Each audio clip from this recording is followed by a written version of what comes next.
আমরা যেখান থেকে শুরু করেছি, আল্লাহ এখানে যে কথাগুলো বলেছেন, এটা আল্লাহ আরেকজনের কথাকে কোট করতেছেন, নকল করতেছেন। অর্থাৎ জান্নাতীরা জান্নাতে যাওয়ার পরে জাহান্নামীদেরকে লক্ষ্য করে বলবে, তারা বলতে থাকবে, ফি জান্নাতিন ইয়াতাসাআলুন, জান্নাতের মধ্যে যারা আছে তারা জিজ্ঞাসা করবে জাহান্নামীদেরকে, ইয়াতাসাআলুনা আনিল মুজরিমিন, অপরাধীদেরকে জিজ্ঞাসা করবে। জান্নাতীরা জাহান্নামীদেরকে, ভালো মানুষ খারাপ মানুষকে, নিরপরাধী অপরাধীকে জিজ্ঞাসা করবে। আমার কথা কি বুঝতে পারলেন? মা সালাকাকুম ফি সাকার, জিজ্ঞাসা করবে কিসে তোমাদেরকে জাহান্নামে নিক্ষেপ করলো। দুনিয়ায় তো দেখলাম তোমরা খুব ভালোই ছিলে, কিন্তু আজকে এসে দেখতেছি আমরা গরিব ছিলাম, ভ্যান চালাইতাম, রিক্সা ধাক্কাইতাম, দোকানে কাজকর্ম করতাম, তোমরা তো আমাদের মালিক ছিলে। আমি ছিলাম তোমার বিল্ডিং এর বাড়াটিয়া, তুমি তো মালিক ছিলে। তোমরা তো দুনিয়া বড় শান শৌকতে ছিলে, পয়সার অভাব ছিল না, সব ঠিক ছিল। মা সালাকাকুম ফি সাকার, কোন জিনিস তোমাদেরকে জাহান্নামে নিয়ে আসলো? তোমরা তো বড় ভালোই ছেলে দেখলাম, পয়সা পাতির অভাব ছিল না, ক্ষমতার অভাব ছিল না, এরপরও কেন জাহান্নামে? তারা জবাব দিবে, ক্বালু লাম নাকু মিনাল মুসাল্লিন, তারা বলবে আমরা নামাজ পড়তাম না। লাম নাকু মিনাল মুসাল্লিন, আমরা মুসল্লি ছিলাম না, আমরা নামাজি ছিলাম না। এই নামাজ না পড়বার কারণে দুনিয়ায় তোর শান শৌকত থাকবার পরেও আজকে আমরা জাহান্নামী। তাহলে জাহান্নামীরা কি বলবে? আমরা কিসের জন্য জাহান্নামী? বলেন, নামাজ না পড়বার। আপনারা জানেন আমার চাইতে ভালো, এক ওয়াক্ত নামাজ যদি কেউ কাজা করে টাইম মতো না পড়ে, তার শাস্তি কেমন? তার শাস্তি কেমন? 80 হুকবা। কত হুকবা? এক হুকবা পরিমাণ কত? হাদিসের বিভিন্ন রিওয়ায়াত 2,88,00,000 বৎসর। এক হুকবা, এক অংশ, 80 ভাগের 1 ভাগ নামাজ টাইম মতো না পড়বার কারণে। এখন 80 এ 2 দিয়ে গুণ দেন, 2,88,00,000 বৎসর এক হুকবা। এখন 80 হুকবা কত হয়? নামাজ না পড়ার কারণে বলে, নামাজ না পড়বার কারণে না, সময় মতো না পড়বার কারণে। নামাজ পড়ছে কিন্তু সময় মতো, বলে নামাজ পড়ছে সময় মতো। একজন মানুষ যদি নামাজ পড়ে সময়ের ভিতরে না পড়বার কারণে এই শাস্তি হয়, তাহলে যে নামাজই পড়ে না তার কি পরিমাণ শাস্তি চিন্তা করেন। আপনারা কি আমার কথা বুঝতে পারতেছেন? আপনার দিলে কথাটা লাগান না কেন? এই জন্য আপনি যাই করেন না কেন, আপনি যে অবস্থায় থাকেন না কেন, আপনাকে নামাজ পড়তে হবে। আল্লাহ রাসূল বলেছেন, আস-সালাতু আলা ওয়াক্তিহা, নামাজ হবে সময় মতো। নামাজ কখন?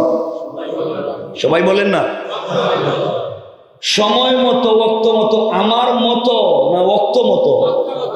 আবার বলেন, আমার মতো না ওয়াক্ত মতো?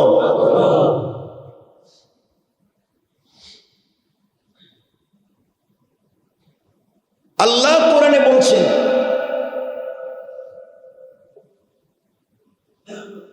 যখন জুমার সময় হয়ে যায়, জুমার সময়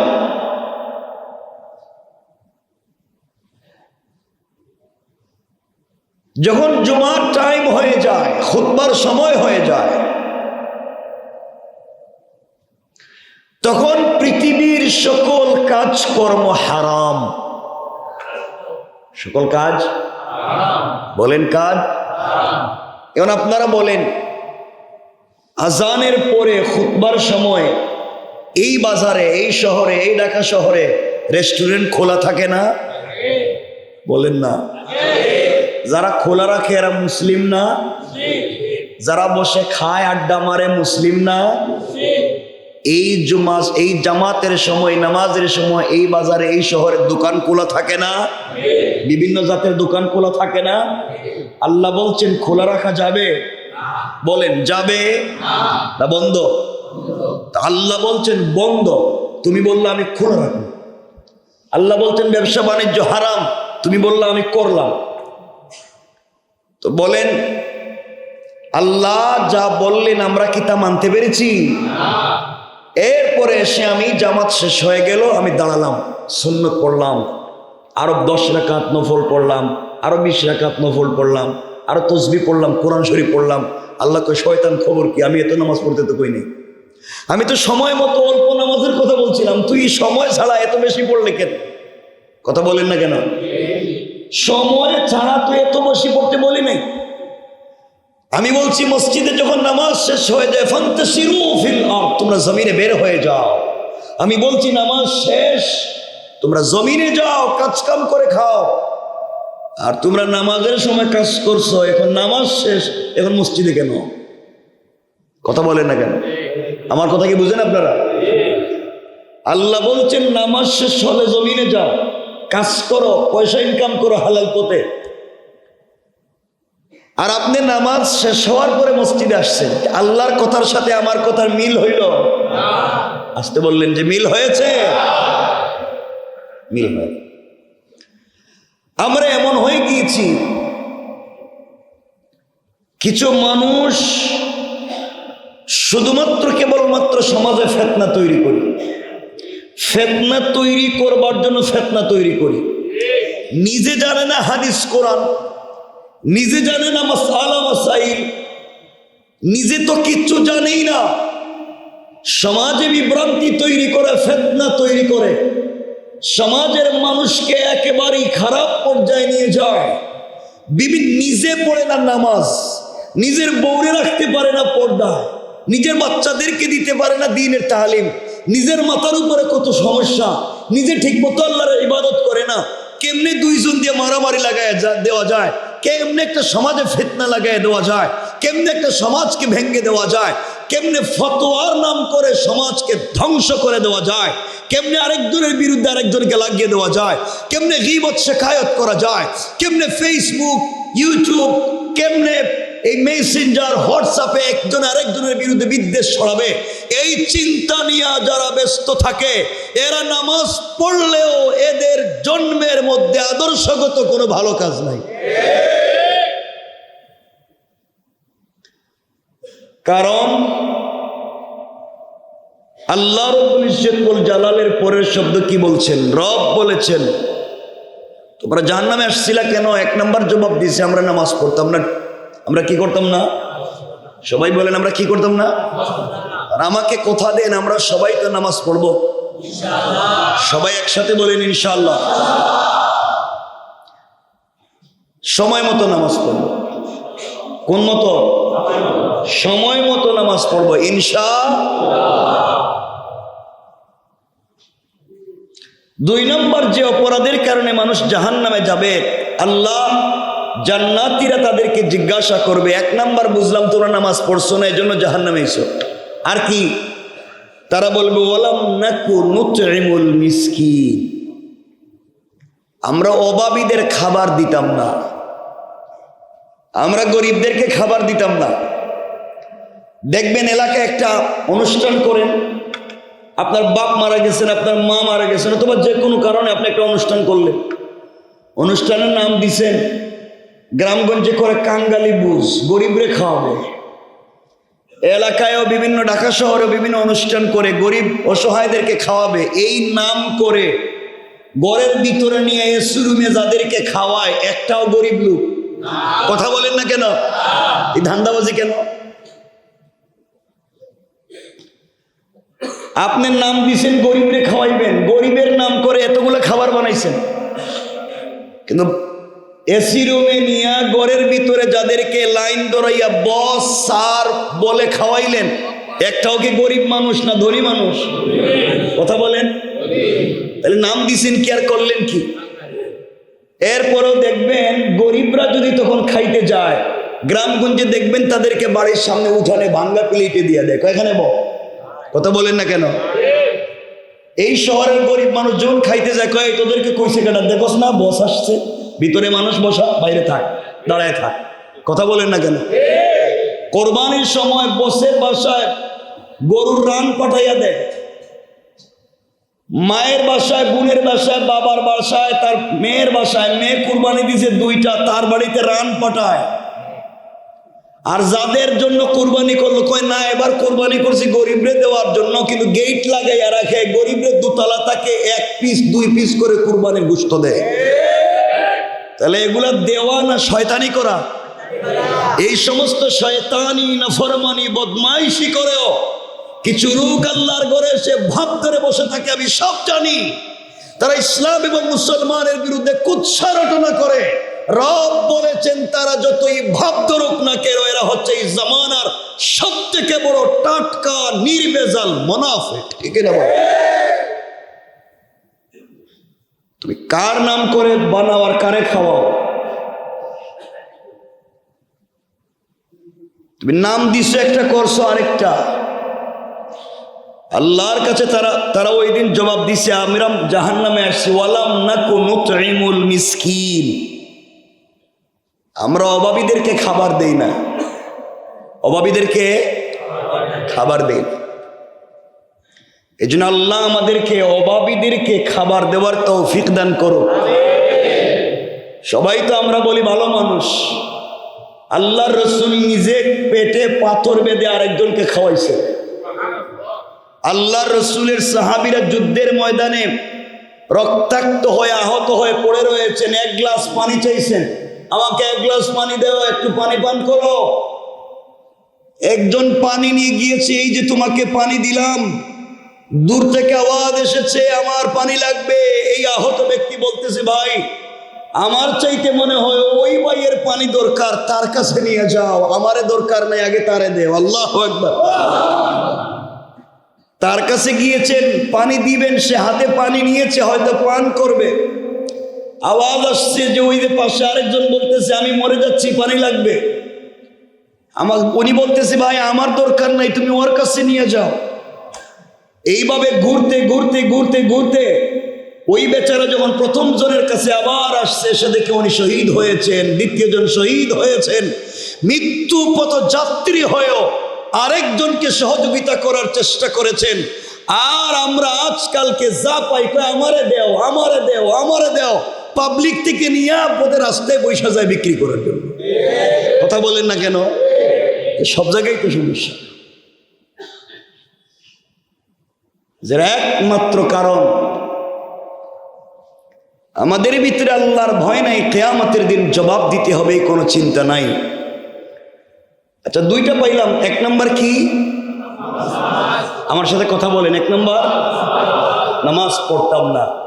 2 নম্বর গরিব ও সহায়দের খাবার।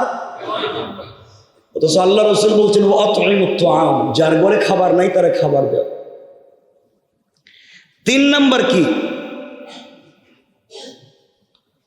এই বিষয়টা আল্লাহ লম্বা করছেন আয়াতে,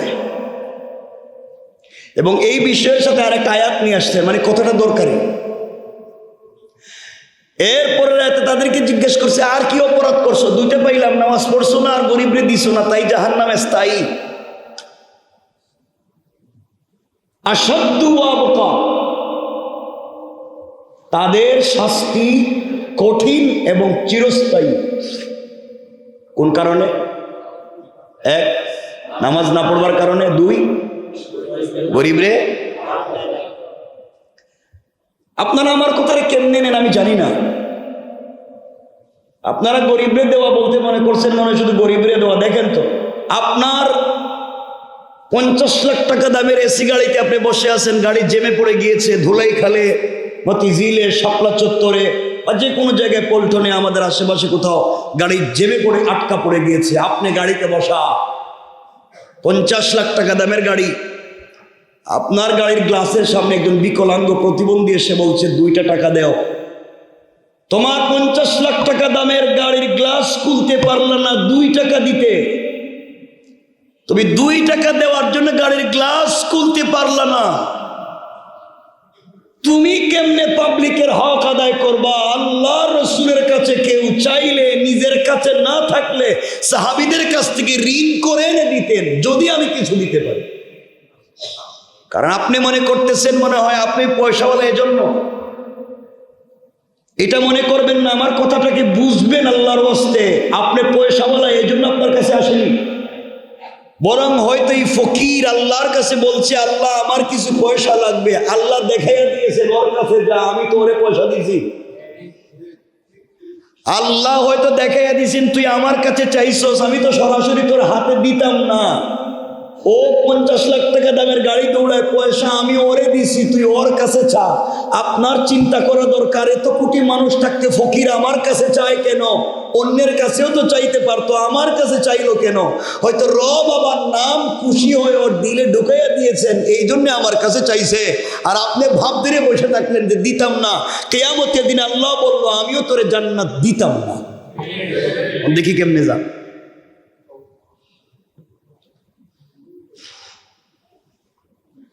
আমাদের কাছে কেউ চাইলে আমরা মনে করি মনে হয় চাইতেছে, আসলে হয়তো আল্লাহর কাছে বলছে আল্লাহ ওরে আমার কাছে পাঠাইছে, আমি বুঝতেছি না। আমার কথা কি বুঝলেন? 3 নম্বরে তারা বলছে ওয়াকুন্না নাখুদু মাআল খায়িদিন ওয়াকুন্না নুকাজ্জিবু বিয়াউমিদ্দিন। এরপরে তাদেরকে জিজ্ঞাসা করা হলো তোমরা আর কোন অপরাধ করছো? তারা বলছে ওয়াকুন্না নাখুদু মাআল খায়িদিন, আমরা তো সত্যের বিরুদ্ধে, ভালো জিনিসের বিরুদ্ধে, সত্যের বিরুদ্ধে, ভালো মানুষের বিরুদ্ধে অপবাদ রটনা করতাম, আর অপবাদ যারা দিত তাদের সাথে মিলে আমরাও হাততালি দিতাম। আমার কথা বুঝলেন? ওরা বলছে ওয়াকুন্না নাখুদু মাআল খায়িদিন, যারা অপবাদ দিত, যারা সমালোচনা করত, আমরা তাদের সঙ্গে তাল মিলাইয়া আমরাও সমালোচনা করতাম। যারা মিথ্যা অপবাদ দিত আমরাও তাল মিলাইয়া মিথ্যা অপবাদ দিতাম। যারা গীবত শিকায়ত করত আমরাও তাদের সঙ্গে তাল মিলাইতাম। এই অপরাধে আজকে আমরা জাহান্নামে। তাইলে বোঝা গেল আল্লাহ বলছেন ওয়াকুন্না নাখুদু মাআল খায়িদিন, সমালোচনা করা এটা শুধুমাত্র আপনার আমার মুখ দিয়া হচ্ছে তা নয়। ফেসবুকে একজন আরেকজনের সমালোচনা করছে, আপনি এখানে লাইক দিলেন, আপনি সমর্থন করলেন, আপনি শেয়ার করলেন, আপনি সমর্থন করলেন। একজনের সমালোচনা ফেসবুক হোয়াটসঅ্যাপে একজন থেকে আরেকজনকে দিলেন, আপনি শেয়ার করলেন, আপনি সমালোচনার সহযোগী হলেন। আল্লাহ বলছেন এই কথাই, যারা অপবাদ দিল আমরা তাদের সাথে তাল মিলাইলাম। আমি তো ফেসবুকে লিখিনি, আমি তো সমালোচনা করিনি। আল্লাহ বলছেন আমিও তো বলিনি, আমি বলছি তুমি তার সাথে তাল মিলাইছ। সুতরাং যারা শয়তানি করে, সুতরাং যারা নাফরমানি করে, সুতরাং যারা অন্যায় করে, আমরা তো অন্যায় করব না, অন্যায়কে প্রশ্রয় আশ্রয় দিব না, অন্যায়ের সাথে তাল মিলাবো না। বলেন ইনশাআল্লাহ, আরো জোরে বলেন ইনশাআল্লাহ।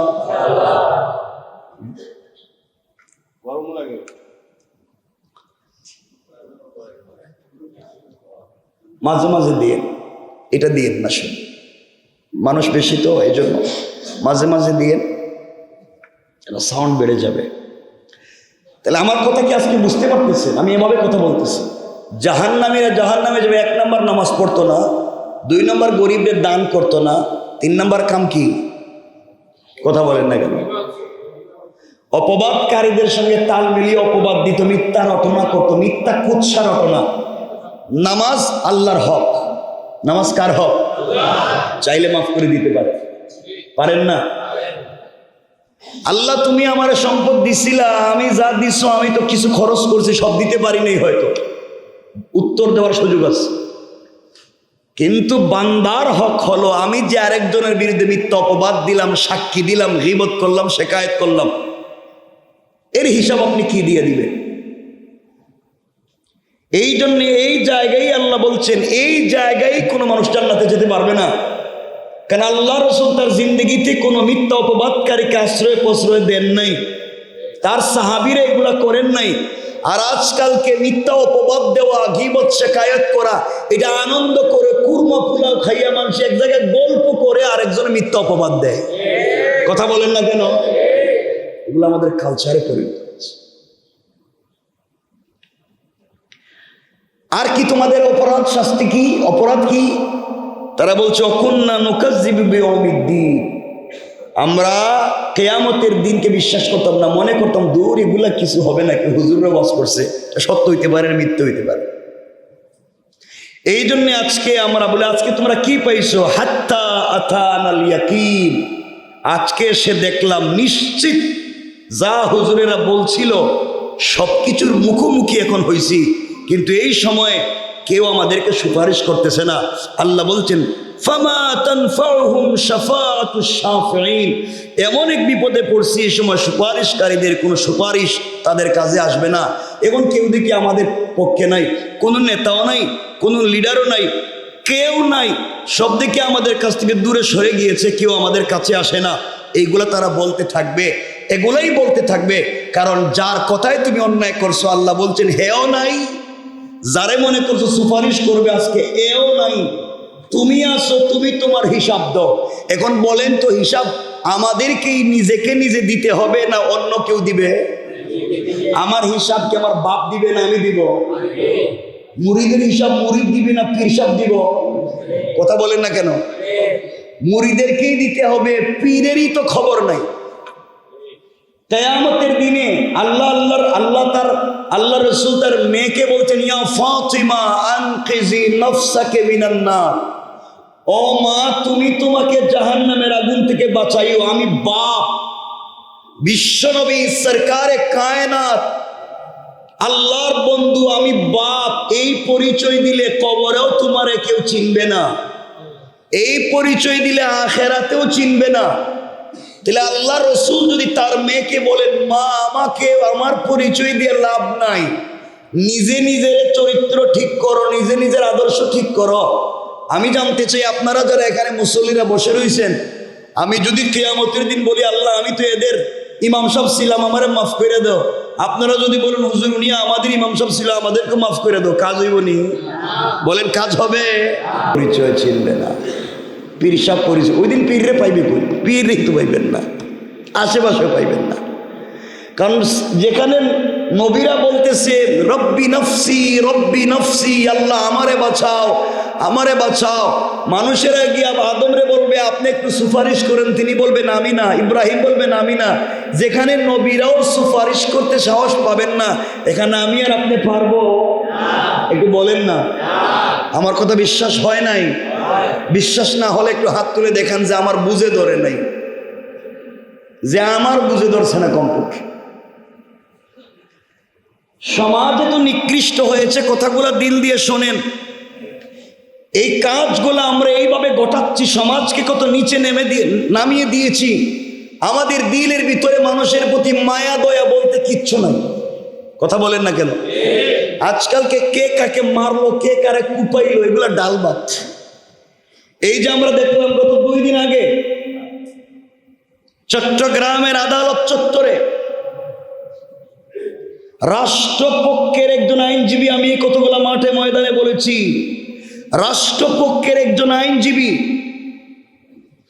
যার নাম সাইফুল ইসলাম আলিফ, তাকে পরিকল্পিতভাবে হত্যা করা হলো, পুরা বডি কুপিয়ে কুপিয়ে তাকে মেরে ফেলা হলো। এই বাংলাদেশে বড় বড় জিএমবির নেতাদের ফাঁসি দেওয়া হয়েছে, কিন্তু রাষ্ট্রপক্ষের আইনজীবীকে কেউ আঘাত করেনি। এই দেশে বহুত বড় বড় রাজনৈতিক ব্যক্তিদেরকে ফাঁসি দেওয়া হয়েছে, রাষ্ট্রপক্ষের আইনজীবীকে কেউ হত্যা করবার সুযোগ পায়নি। এই দেশে এরশাদ শিকদারের মতো মানুষকেও হত্যা করা হয়েছে, কিন্তু রাষ্ট্রপক্ষের আইনজীবীকে হত্যা করবার কেউ সুযোগ পায়নি। কিন্তু এই দেশে এই ফেসিবাদী সংগঠন, এই সন্ত্রাসী জঙ্গি সংগঠন যেইভাবে পরিকল্পিতভাবে একজন দিনদার মুসলিম সরকার পক্ষের আইনজীবীকে কুপিয়ে কুপিয়ে হত্যা করেছে, এটা যদি চলতেই থাকে এই মুসলমানের দেশে আমরা শান্তিতে থাকতে পারবো না। আমরা পরিষ্কার করে বলে দিই, যারা এই সমস্ত কাজ করেছে, যারা এগুলারে প্ররোচনা দিয়েছে, যারা এদেরকে সাপোর্ট আর সহযোগিতা করেছে, সবগুলারে আইনের আওতায় এনে ফাঁসির ব্যবস্থা করা দরকার। দেশটাকে যার যার যার যেভাবে মন চায় সেইভাবে চালিয়ে দেশটাকে ধ্বংসের দ্বার প্রান্তে নিয়ে যেতে চাচ্ছে। আফসোস হয়, এটা কল্পনা করা যায় না। একজন রাষ্ট্রপক্ষের আইনজীবীকে হত্যা করে ফেলবে। আজকে তাকে হত্যা করেছে, কালকে আমাকে করতে পারে, পরশুদিন আপনাকে করতে পারে। এর কারণ কি? আমি এগুলা দেখেন রাজনৈতিক কথা নয়, শুধু শুনবেন আপনারা কি বলি শেষ পর্যন্ত। এই যে এই অ্যাডভোকেট মারা যাওয়ার পরে তার জানাজায় লাখ লাখ মানুষ হলো, বলেন তো এই মারা যাওয়ার আগে এই লোকটারে কেউ চিনত? অপরিচিত, অপ্রসিদ্ধ। এই ছেলেটা আলেম ছিল? বলেন, বড় কোনো আলেম ছিল? বাংলাদেশের প্রসিদ্ধ কোনো ব্যক্তি ছিল? কিচ্ছু না। সে কি পলিটিক্সের কোনো নেতা ছিল? নন পলিটিক্যাল পারসন, নন আলিম, অপ্রসিদ্ধ একটা যুবক। কিন্তু অন্যায়ভাবে জুলমের শিকার হয়ে শহীদ হয়ে যাওয়ার কারণে শুধু বাংলাদেশ নয়, সারা পৃথিবীর মানুষ তাকে চিনছে। সুতরাং যারা জালেমের পক্ষ নিয়েছে, যারা জালেমদের পক্ষ নিয়েছে, এইভাবে মানুষকে হত্যা করে, কালকে আপনার ছেলেকে, পরশুদিন আমাকে এইভাবে কুপিয়ে হত্যা করতে পারে। এই জন্য এই দেশে আমরা আইন শৃঙ্খলা বাহিনীকে পরিষ্কার করতে চাই। এই দেশের ল যারা দেখেন, আমরা তাদেরকে ভালো করে বলতেছি, আমরা কিচ্ছু চাই না, আমরা এই দেশে শান্তিতে বসবাস করতে চাই। আমরা স্বাধীন দেশে একটু শান্তিতে থাকতে চাই। আমরা ডাল ভাত খাই থাকতে রাজি। আমরা 5 ওয়াক্ত নামাজ পড়তে চাই। আমরা শান্তিতে থাকতে চাই। আমরা মারামারি, ফিতনা, ফাসাদ পছন্দ করি না, এগুলো আমরা চাই না। কিন্তু আমি যে কথা নিয়ে আসবার জন্য কথা নিয়ে আসলাম, এই জানাজায় যারা গেল, এই বিপ্লবী নেতারা, সার্জিস গেল, হাসনাত গেল, আসার সময় চুনতিতে তাদের গাড়ি অ্যাক্সিডেন্ট হলো। হয়তো পরিকল্পিত হত্যা হইতে পারে, তবে অ্যাক্সিডেন্ট হইতে পারে। আমি যেটা বলতে চাই, মনে রাখবেন, পরিকল্পিত হইতে পারে, এমনিও হইতে পারে, দেখায়ও তাদেরকে এমন হইল। আমি যেটা বুঝাতে চাই, প্রত্যেকটা বৎসর ওয়াজের ময়দানে রাত্রবেলা উলামায়ে কেরাম যখন ওয়াজ শেষ করে আসেন, ডক্টর আব্দুল্লাহ জাহাঙ্গীর সাহেব গাড়ি রোড অ্যাক্সিডেন্ট করে শহীদ হয়েছেন। আজও কেন শহীদ হয়েছেন এর কোনো কারণ কেউ বের করতে পারে নাই। সবাই বলতেছে পরিকল্পিত। আইনুদ্দিন আল মারহুম আইনুদ্দিন আল আজাদ, সে হত্যা হয়ে গেল এইভাবে গাড়ি অ্যাক্সিডেন্ট করে। 2500-এর ইমদাদুল হক 2500 বাংলাদেশের বরণ্য একজন মুফাসসির ছিলেন, গাড়ি অ্যাক্সিডেন্ট করে শহীদ হয়ে গেল। প্রত্যেকটা বছর এইভাবে অনেক উলামায়ে কেরাম গাড়ি অ্যাক্সিডেন্ট করে শহীদ হয়ে যান। কেউ কেউ দেখা যায় ডাকাতির কবলে পড়ে শহীদ হয়ে যান। এই যেগুলা চলতেছে, পরিকল্পিত হোক আর অ্যাক্সিডেন্ট হোক, আমরা স্বাধীন দেশে বসবাস করি, আমরা এগুলা থেকে মুক্তি চাই।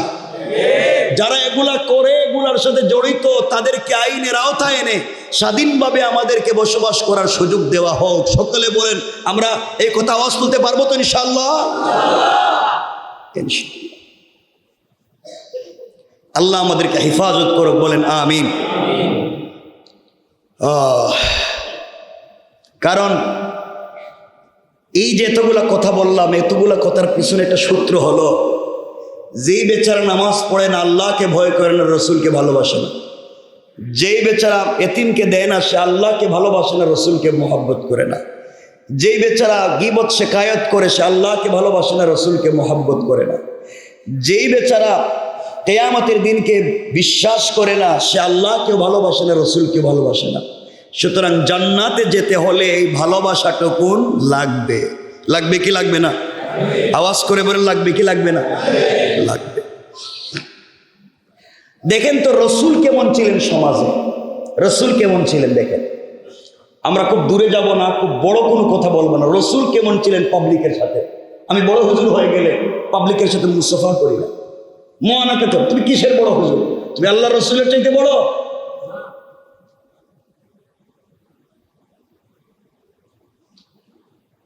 দেখেন তো আল্লাহ রসুল কেমন ছিল। রসুল পাক সাল্লাল্লাহু আলাইহি ওয়াসাল্লাম,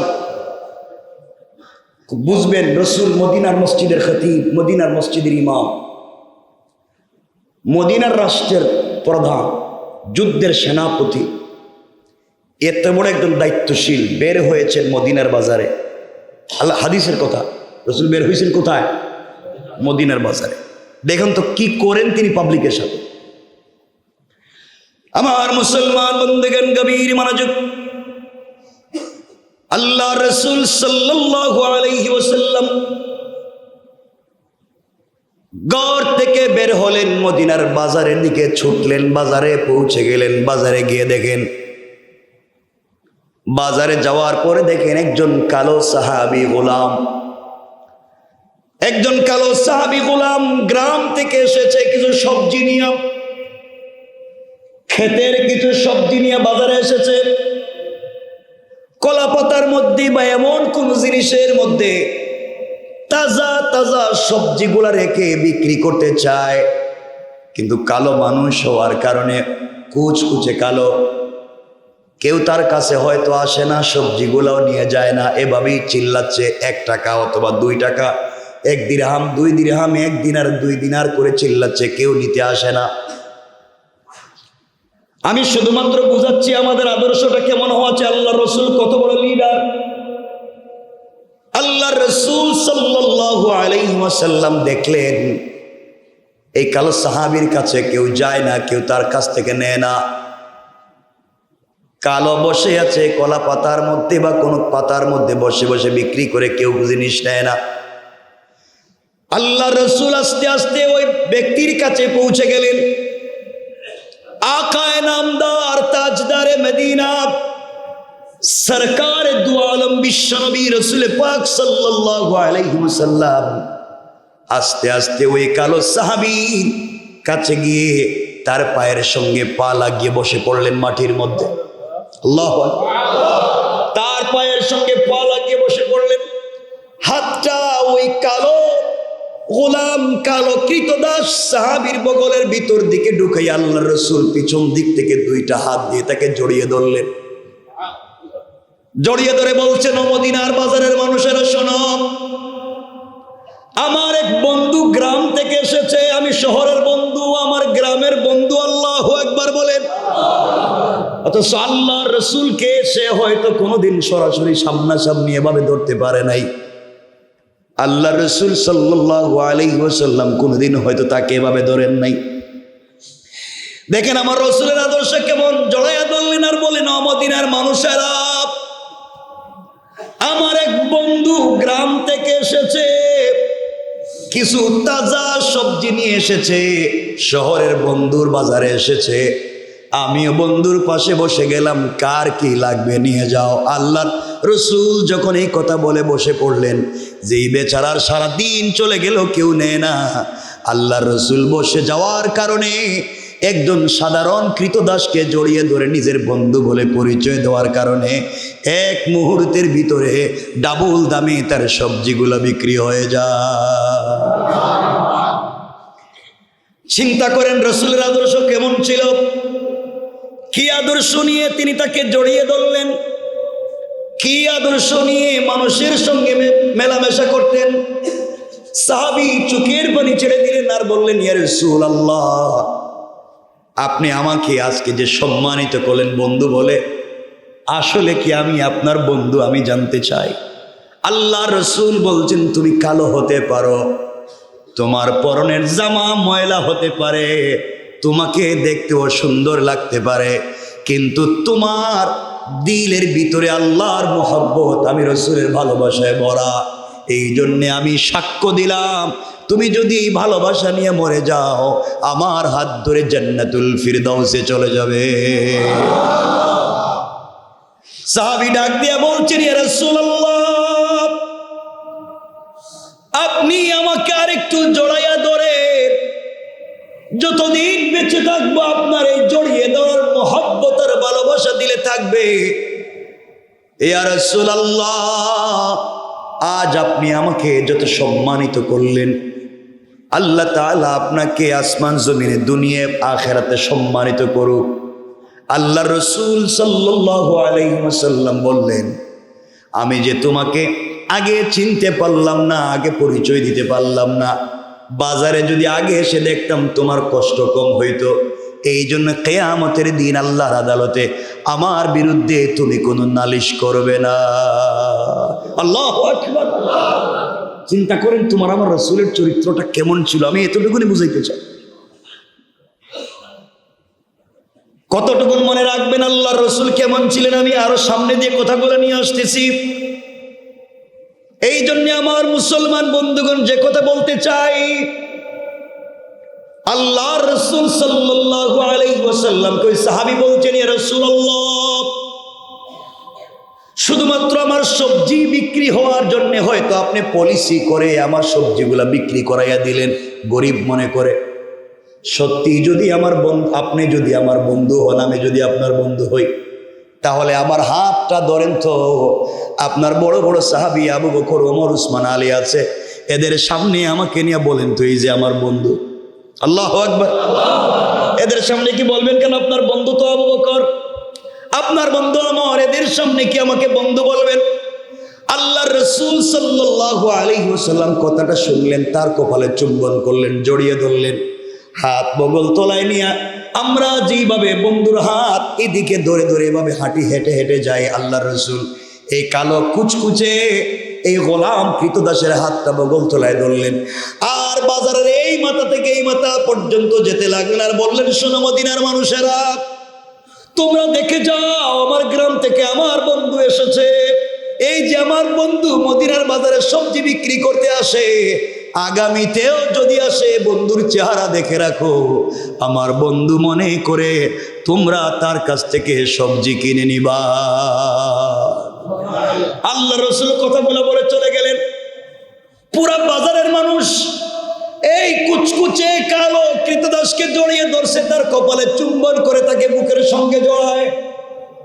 ও আশ্চর্য হয়ে গেছে, ব্যাপার কি, আমি যে গোলাম, আমার কোনো সম্মান নাই, তোমরা আমাকে জড়িয়ে ধরো কেন, আমাকে এত ভালোবাসো কেন? মানুষেরা ডাক দিয়ে বলতে লাগলেন, বড় বড় সাহাবীরা বলতে লাগলেন, ভাইরে, আমরাও রাসূলের সঙ্গে থাকি, রাসূল এইভাবে কোনোদিন ডাইকা ডাইকা পাবলিক রে বলে নাই এই যে আমার বন্ধু। আল্লাহর রাসূল তোমাকে এত বড় পরিচয় দুনিয়ায় দিয়েছে, বন্ধু বলে পরিচয় দিয়েছে, কিয়ামতের দিনে তুমিও আমাদের কাউকে ভুলে যাইও না। আল্লাহু আকবার। তুমি আল্লাহর রাসূলের বন্ধু, এটা স্বীকৃত, আল্লাহর রাসূল নিজে ঘোষণা করছে। এর চাইতে বড় বরকত হতে পারে না। তুমি আমাদের জন্য দোয়া করো। যুবকটা সিজদায় পড়ে গেল, চোখের পানি ছেড়ে বলছে, আল্লাহ, এমন একজনকে আখিরি জামানার পয়গম্বর বানাইছো, এমন একজন আজ আমাকে বন্ধু বলে পরিচয় দিয়েছেন। আল্লাহ, আমার জীবনে আর কিছু চাই না, তোমার কাছে খেয়ে না খেয়ে জীবন কাটাইয়া দিতে পারি, কিন্তু আল্লাহর রাসূল যেই মোহাব্বতের কথা বললেন, ওই মোহাব্বত নিয়ে যেন আমি কবরে যেতে পারি। কোন সুবহানাল্লাহ। আমি শুধু এই কথাটাই বুঝাতে চাই, আল্লাহ রাসূল কেমন ছিল। আমাকে বলেন তো, রাসূল যদি সাধারণ মানুষকে বন্ধু বলে পরিচয় দিয়া বুকে জড়িয়ে ধরতে পারেন, কি ঘামের দুর্গন্ধ, গ্রাম থেকে এসেছে, ময়লায় ভরা, রাস্তায় মাটিতে বসে কলা পাতায় সবজি বিক্রি করে, এর মধ্যে কালো গোলাম তো কৃতদাস, তাকে বন্ধু বলে পরিচয় দিচ্ছেন। আর আজকে এই সোসাইটি, এই ঢাকা সোসাইটি, অনেক সন্তানেরা পড়ালেখা করে এসপিডিসি হয়, শিক্ষিত হয়, কিন্তু বড় চেয়ারে বসার পরে তার কৃষক বাবাকে পরিচয় দিতে চায় না। ঠিক কিনা বলেন? আফসোস এই জায়গায়, তার নিজের বাবাকে পরিচয় দিতে চায় না, গরিব মাকে পরিচয় দিতে চায় না।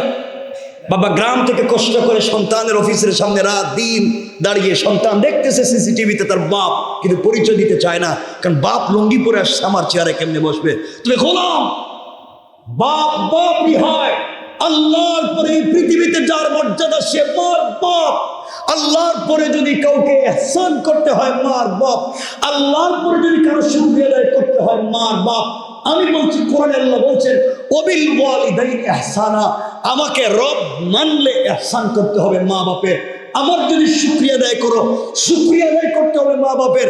আনিশকুরলি ওয়ালি ওয়ালিদাই বেদায় করলে করো মা বাপের, কিন্তু আফসোস হয় এই সোসাইটি অনেক সন্তানেরা তাদের শ্বশুরকে তাদের শাশুড়িকে যে সম্মান করে, যে গিফট দেয়, তার 100 বার 1 ভাগ নিজের মা বাপকে সম্মান করে না।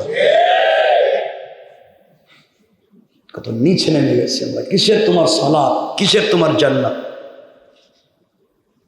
কি হয়ে গেলাম? অনেক সন্তানেরা আছে, আপনি খবর না, আপনাদের মসজিদের ইমাম আছেন, খাদেম আছেন, মুয়াজ্জিন আছেন, উলামায়ে কেরাম আছেন, আপনারা পুরো বাংলাদেশে একটা সার্ভে করেন, একটা মসজিদের ইমাম, মুয়াজ্জিন, খাদেম, মাদ্রাসার শিক্ষক, রিকশাওয়ালা, তার মা বাপকে আপনারা বৃদ্ধাশ্রমে পাবেন না। কথা বলেন, পাবেন? বৃদ্ধাশ্রমে গিয়া পাবেন পয়সাওয়ালার মা, সারা জীবন সার্ভিস দিয়েছে, টাকাওয়ালার বাপ সব সন্তানকে দিয়েছে, আজকে বৃদ্ধাশ্রমে দুঃখে দুঃখে মরে। এর অর্থ হলে সন্তানকে দুনিয়ার শিক্ষা শিক্ষিত করেছেন, আল্লাহর পরিচয় দেওয়াইতে পারেন নাই, রাসূলের মোহাব্বত দিলে ঢুকাতে পারেন নাই, এই জন্য শয়তান পয়সাওয়ালা হয়েছে, আদৌ সে মানুষ হয়ে উঠতে পারে নাই।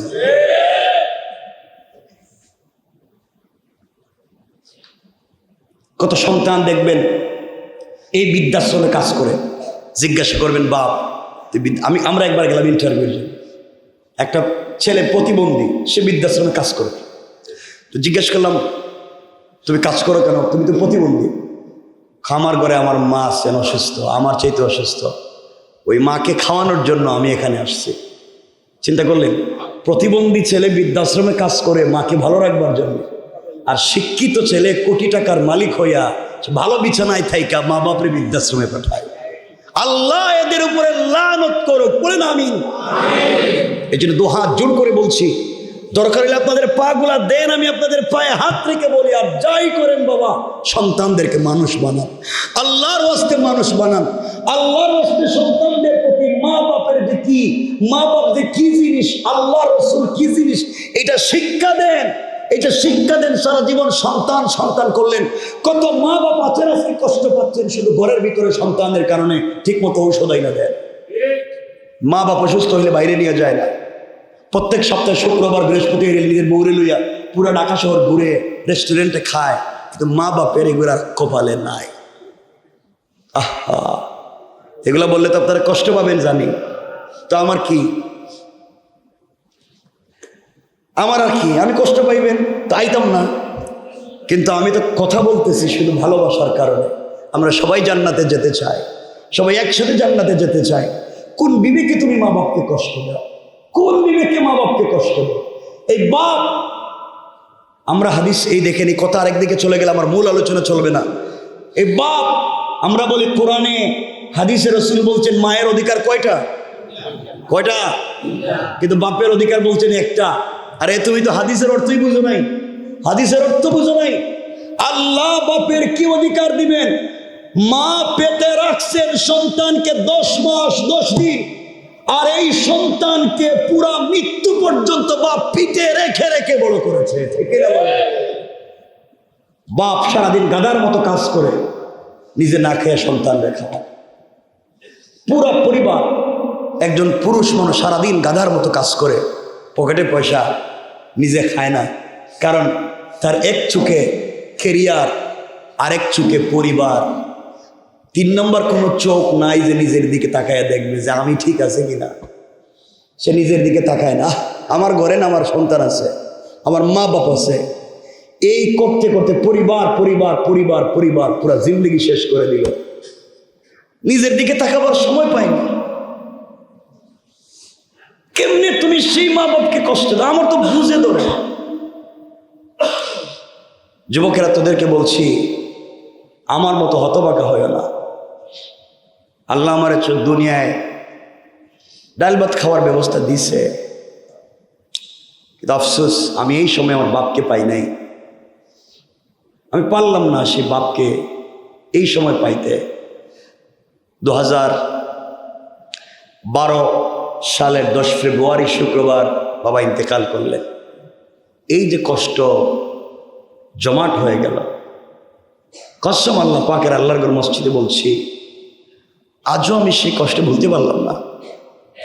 আমি স্বাভাবিক আজও জিন্দেগিতে স্বাভাবিক হতে পারলাম না, কিছুই যেন আমাকে আর কাজ করে না।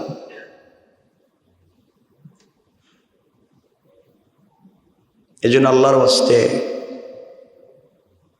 জীবনে যদি কিছু হইতে চাও, জীবনে যদি ইজ্জতের মালিক হইতে চাও, মা বাপকে ইজ্জত করো। পয়সাওয়ালা যদি হতে চাও, মা বাপের পিছনে ইনভেস্ট করো, ব্যাংকে নয়, ব্যবসায় নয়। কিন্তু আমার কষ্ট হয় বন্ধুদের দিকে নিয়ে আড্ডা দিতে, পদ্মায় গিয়া ইলিশ খাইতে 20,000 30,000 খরচ করে, হিসাব করে না। আর মাকে পয়সা দিতে হিসাব করে, বাপকে পয়সা দিতে হিসাব করে। তুমি নিমক হারাম। মা বাপকে পয়সা দিতে কিসের হিসাব? তুমি রাখতেছো, মনে করে ইনভেস্ট করছো, আখিরাতে আল্লাহ তোমাকে 100 ডাবল করে ফিরিয়ে দিবে। আল্লাহু আকবার বলে।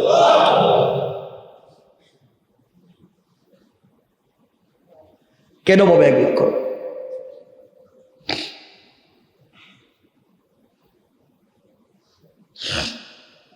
গত বৎসর আমার এখানে নাই, আমার আশরাফ ভাই ছিলেন, এখানে আসেন নাই হয়তো আজকে। গত বৎসর এই ধুলাই ফেল, ওই যে এখন যে ময়লা যেখানে দেয় ফেলে, এই যে আপনাদের এখানে আসার সময় এই যে ময়লা যেখানে, এই কর্নারে ফজরের নামাজ পড়ে আমরা বাইরে একটা ব্যাগ, একটা বস্তা নড়ে নড়ে, ফজর করে হয়তো অনেকেই সাক্ষী হয়েছেন, দেখেছেন, হয়তো অনেকেই দেখেছো না তোমরা? আমরা ব্যাগ খুলে দেখি একজন মহিলা জীবিত ব্যাগের ভিতরে, কথা বলতে পারতেছেন না, কাঁপতেছে, ভালো দেখতেও সুন্দর কাপড়, মুরব্বী বৃদ্ধা। আমরা জানতে চাইলাম আপনি এখানে কেমনে? উনি বলতে চায়, উনি শুধু বলতে চায় যে কোনো ঔষধ আছে কি আমাকে খাওয়াইয়া তোমরা মাইরে ফেলাও। খুব স্বাভাবিক কথা বলতেছে। উনি বললেন, লম্বা কথা, উনি বললেন আমার ছেলে, আমার মেয়ে, আমার ছেলে তার শ্বশুর বাড়িতে নিয়ে যাওয়ার কথা বলে দামি গাড়িতে উঠাইয়া ঢাকা শহর ঘুরাইয়া 1 বোতল পানি হাতে ধরাইয়া দেয়া মাওয়ার দিকে নিয়ে গিয়ে আমার ব্যাগে বস্তার ভিতরে ঢুকাইয়া কোথায় ফেলে গেছে আমি আর জানি না।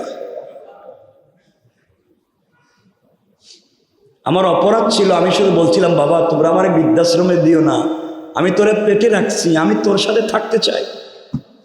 আমার অপরাধ ছিল, আমি সন্তানের সাথে থাকতে চাই, এই কথা বলা। আমি তার কাছে কিছু চাই না, খাবার চাই না। আমি বলছি আমি তোর মা, আমি তোর সাথে থাকতে চাই, আমি তোরে পেটে রাখছি।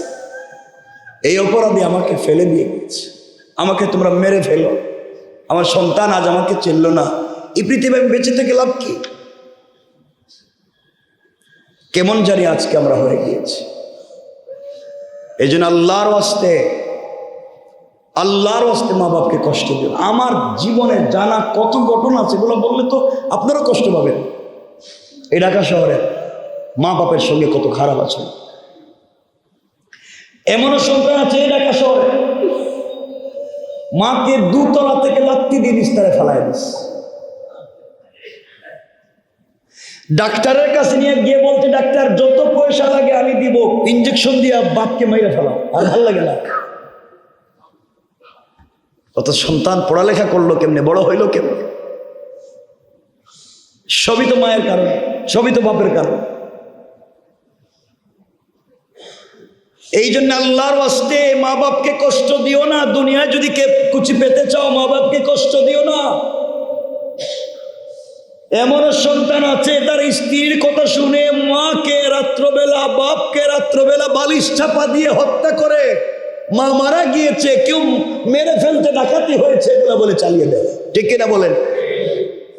কেমন জানি হয়ে গেছে।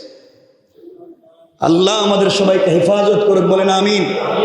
আমার কথা কি শুনতে পাচ্ছেন আপনারা? জোরে বলেন আমিন, আরো জোরে বলেন আমিন। অথচ আপনারা ভালো করেই জানেন, কথাটা আপনাদের জানা কথা, 1 মিনিটে বলে দেই।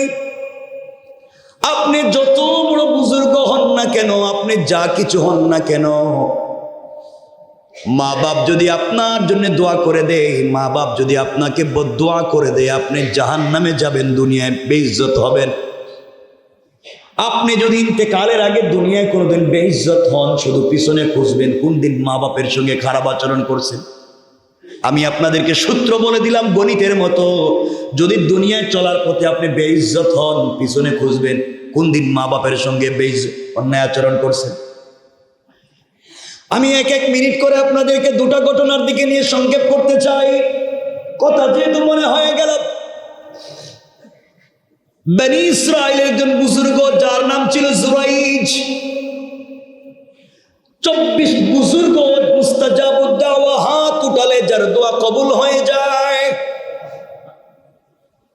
তিনি হাত উঠে দোয়া করেছেন, হাত উঠালে আল্লাহ তার দোয়াকে কবুল করে। এত বড় মুস্তাজাবুদ দাওয়া আল্লাহর ওলি। এই মুস্তাজাবুদ দাওয়া আল্লাহর ওলি একদিন, কথাগুলো সংক্ষেপ করে বলবার জন্য বলতেছি, একদিন নামাজে দাঁড়িয়েছেন রাত্রবেলা, নফল নামাজ। কি নামাজ? কথা বলেন, কি নামাজ? নফল নামাজে দাঁড়ালেন জুরাইজ আল্লাহর ওলি। রাত হয়ে গেলে নামাজে দাঁড়িয়ে যায়। তার কলিজার টুকরা মা এসে ডাক দিয়া বলছেন জুরাইজ। জুরাইজ তখন নামাজে দাঁড়িয়ে আছে, কানে আওয়াজ এসেছে, মা ডাকতেছেন, আমি কি করব? মনে মনে বলতেছে, কালা রব্বি ইন্না সলাতি ওয়া উম্মি, আয় আল্লাহ, আমি তোমার কদমে নামাজে দাঁড়িয়ে গেছি তোমার সামনে, একদিকে আমার মা আমাকে ডাকতেছে, আমি নামাজে, আমি কি করব? মা আবার এসে ডাক দিলেন, ও জুরাইজ। জুরাইজ আবার মনে মনে বলে, কালা রব্বি ইন্না সলাতি ওয়া উম্মি, আয় আল্লাহ, আমি নামাজি, আমার মা আমাকে ডাকে। আবার এসে মা ডাক দিয়ে বলছেন জুরাইজ। মা এসে দেখলেন সন্তান তখনও নামাজে, হাত উঠাইয়া বলতেছে, আল্লাহ, 3 বার সন্তানরে ডাকলাম, সন্তান নামাজে, মামি মা বড় কষ্ট পাইলাম, আমার ডাকে আমার সন্তান একটা বার সাড়া দিল না। আমি বদদুয়া করে দিলাম, ও যেন দুনিয়ায় বেইজ্জত না হইয়া না মরে, ও যেন জেনা না করে, ও জেনার অপবাদ না নিয়া না মরে। মা বদদুয়া করে দিলেন সন্তানের উপরে। আমি জানতে চাই, ছেলে খারাপ কাজে ছিল না ভালো কাজে? সবাই বলেন। ছেলেটা নামাজে ছিল, মা বদদুয়া করলেন। কথা হলো, তার বদদুয়া লাগবে কিনা? হাদিস হলো, মাসআলা হলো, ফতোয়া হলো, আপনি যদি ফরজ নামাজে না হয়ে নফল নামাজে হন, মা বাপের কেউ যদি আপনাকে ডাক দেয়, নফল নামাজ ভেঙ্গে দিয়ে মা বাপের ডাকে সাড়া দেওয়া আপনার উপরে ওয়াজিব। আল্লাহু আকবার।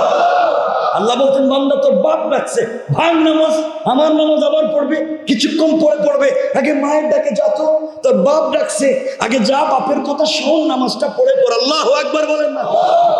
রব কি সম্মান দিয়েছেন মা বাপকে, নামাজে থাকলে বলছেন নামাজ ভাঙ। আপনি নফল রোজা রাখছেন, মা বলতেছেন, বাবা আমার মন চায় তোমার সাথে আজকে দুপুরে খাই। বাবা বলতেছেন, তোমার সাথে আমার খাইতে মন চায়। আপনি বললেন, না আমি না রোজা রাখছি। তুমি কত বড় পীরের গোরের পীর, তুমি রোজা রাখছো, কিসের রোজা রাখছো?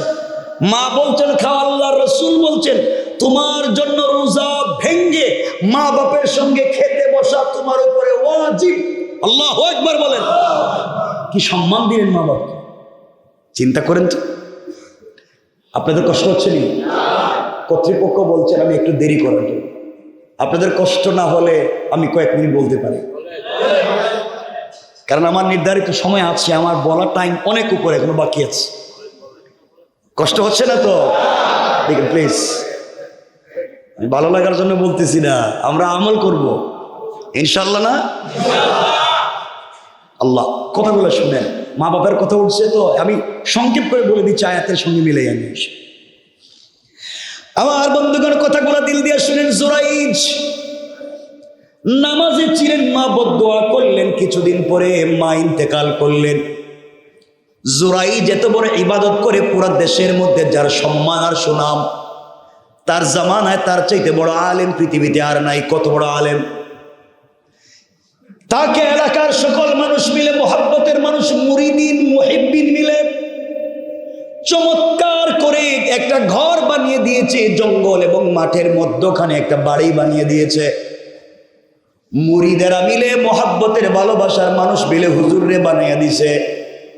কারণ হুজুরের কাছে যখন দোয়ার জন্য যায়, হাত উঠালে দোয়া কবুল হয়ে যায়। এই জঙ্গলের পাশে একটা মেয়ে মানুষ, এই জঙ্গলের পাশে একটা রাখাল ছেলে বকরি চড়াতো, উট চড়াতো, গরু ছাগল চড়াতো, পশু পাখি পালতো। জুরাইজের ঘরের কাছে, ইবাদত খানার কাছে একটা মেয়ে ছিল। ওই মেয়ের বিয়ে হয় নাই। কি হয় নাই? কথা বলেন। ওই মেয়েটার এখন পর্যন্ত বিয়ে হয় নাই, কিন্তু কয়েকদিন পরে দেখা যায় মেয়েটা একটা বাচ্চা জন্ম দিছে। নাউজুবিল্লাহ বলেন না? এগুলো তখন ট্রেন্ড আমাদের সমাজে চলে আসছে। বিয়ে শাদীর দরকার নেই, বাচ্চা থাকলেই হলো।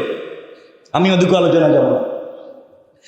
সন্তান জন্ম হয়ে গেল, এলাকার মানুষ চিন্তা করে, কি রে মেয়ের বিয়ে হয় নাই, সন্তান কোথায় পেল? মেয়েটা চিন্তা করছে, সন্তানের বাপের পরিচয় দিলে কেউ আমাকে আস্ত রাখবে না, মেরে ফেলবে। একটা বড় গাছের নাম বলতে হবে, যেই গাছের উপর দিয়ে বাতাস চলে গেলে আমার উপরে লাগবে না। মেয়েটা বলতেছে, এই সন্তানের বাপকে তোমরা জিজ্ঞাসা করো, তোমরা যারা দুধ কলা দিয়া পুষছো, তোমাদের পীর সাহেব, তোমাদের বড় হুজুর, যারা তোমরা ঘর বাড়ি বানাইয়া দিছো, যার খেদমতে সারাদিন বসে তা করে, এই জুরাই আমার সন্তানের বাপ। আসলে জুরাই স্বপ্নেও জানে না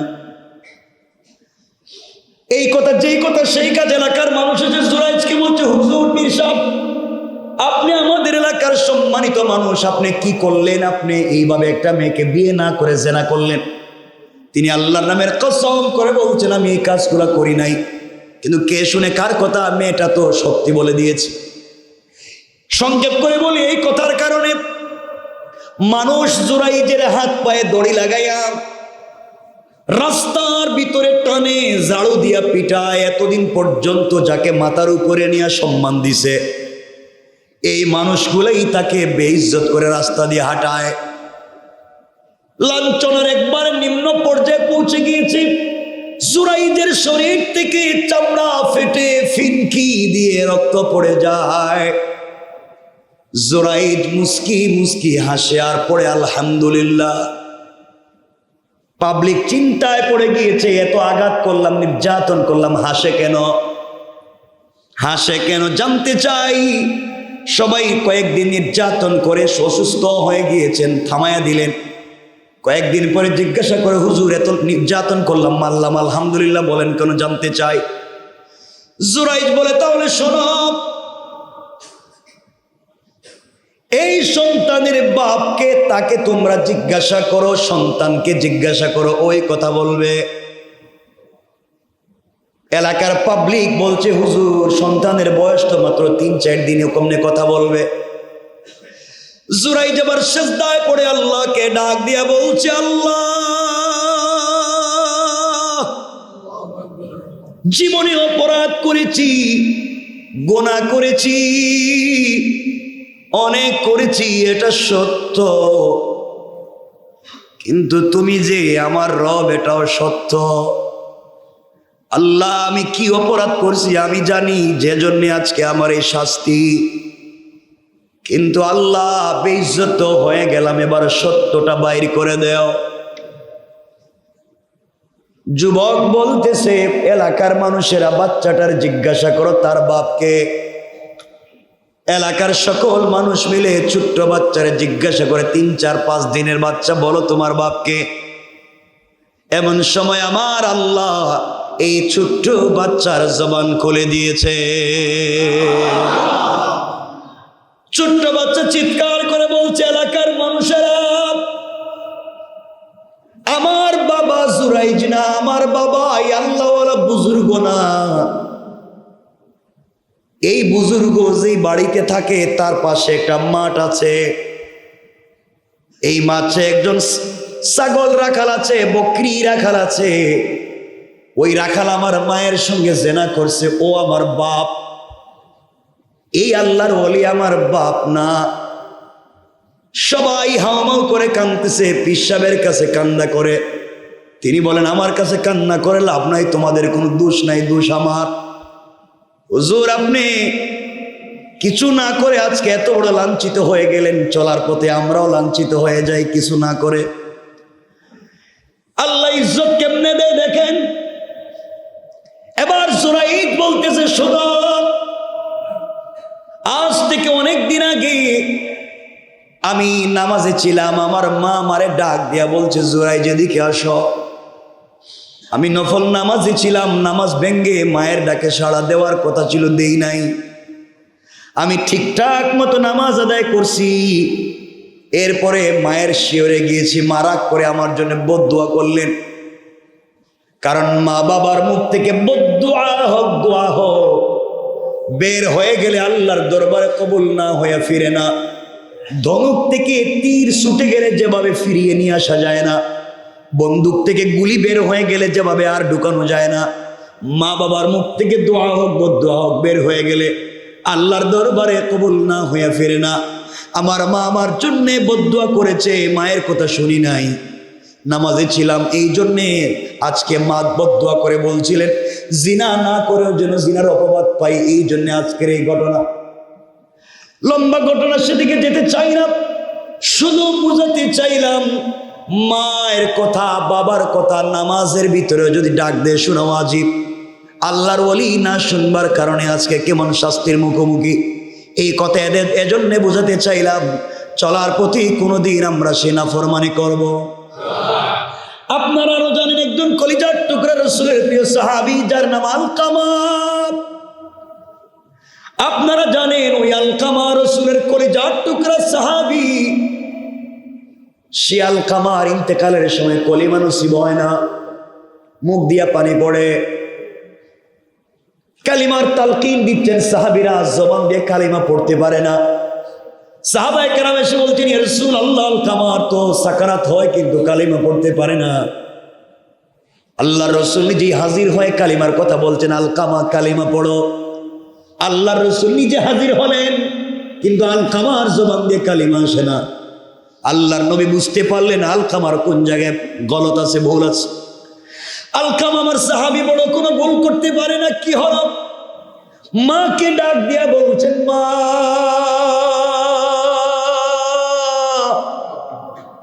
আলকামার জবানে কালিমা আসে না, কি হইছে আপনি একটু বলেন। মা বলছেন, ইয়া রাসূলুল্লাহ, আমি কিছুই জানি না, আপনি জানেন আর আলকামা জানে। রাসূল বুঝতে পারলেন আলকামা আমার সাহাবী, কিন্তু মায়ের ভিতরে কি জানি কষ্ট। আল্লাহ রাসূল সব কথা মায়ের কাছ থেকে শুনলেন, শুনে দেখলেন আলকামার উপরে মা অসন্তুষ্ট হয়ে আছেন, নবীজির সাহাবী। মাকে ডাক দিয়া বলছেন, আলকামার মা, আপনি আলকামাকে মাফ করে দেন, আমি আল্লাহর রাসূল বলছি। আলকামার মা বলতে লাগলেন, আমি আলকামাকে মাফ করব না। আল্লাহর রাসূল বলছেন, আপনি মাফ না করলে তো কালিমা পড়তে পারবে না। শেষ পর্যায়ে আল্লাহর রাসূল বলেন, আগুন নিয়ে আসো, আগুন জ্বালিয়ে দেওয়া হলো।